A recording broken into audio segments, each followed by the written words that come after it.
You saved every dollar you could, you avoided expensive coffee, skipped the new iPhone, and settled for cheap clothes and food. And yet, you might be getting poorer every single year.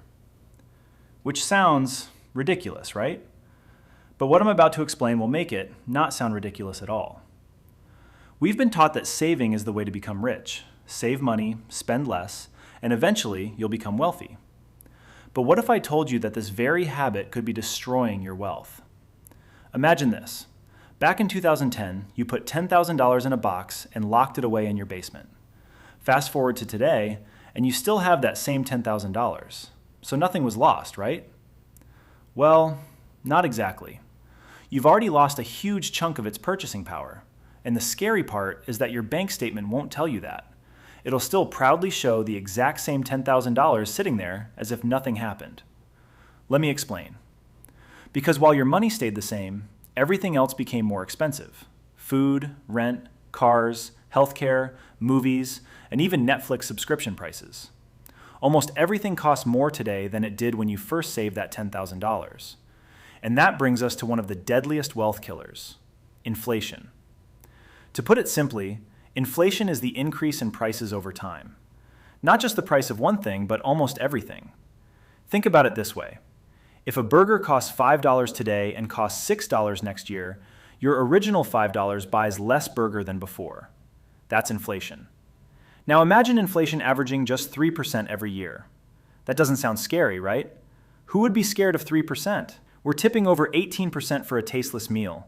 3% sounds tiny. But over decades, it becomes devastating. $100 today might only have the purchasing power of around $50 several decades from now. In other words, your money is shrinking, even when the number in your bank account stays exactly the same. And this is where many people fall into a trap. People think saving money and growing money are the same thing. They aren't. Saving protects money, investing grows it. If you keep every dollar in cash forever, you're basically running on an endless treadmill. You feel like you're making progress, but you're standing in the same place, or even worse, moving backwards. Now you might be wondering, what do rich people do differently? Most wealthy people don't keep the majority of their money sitting in cash.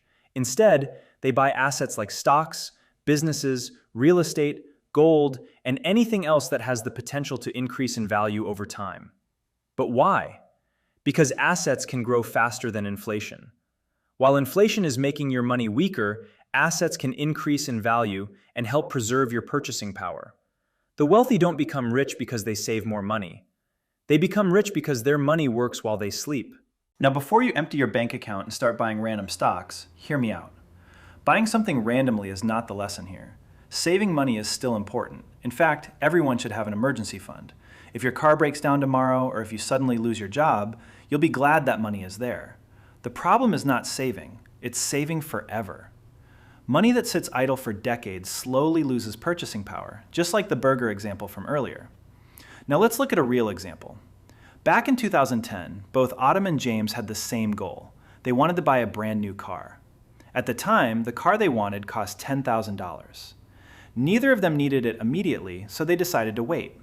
Autumn put her $10,000 in a box and promised herself she would buy the car later. James took that same $10,000 and bought gold instead. Fast forward to today. The same type of car now costs around $20,000. Autumn opens her box and finds her $10,000 waiting for her. The problem? The car now costs twice as much. Even after all those years of saving, she can no longer afford the very thing she was saving for. Meanwhile, James sells his gold. His investment has grown to more than $30,000. Not only can he afford the car, he still has money left over. Same starting amount, same goal. Two completely different outcomes. One person's money sat still while prices kept moving. The other person's money moved along with the economy. And that's when the gap starts to become enormous. So the next time someone says, "Why not just save your money?" Remember this. Saving money is important, but saving alone won't make you wealthy. Because money sitting still is slowly losing a marathon against inflation. The goal isn't just to save money. It should be to make your money work harder than you do. And that's the difference between protecting wealth and building it. If inflation is quietly taking money from everyone every year, the real question is, Where is your money working right now? Comment below where your money is right now. And if your answer is under my mattress, we need to have another conversation.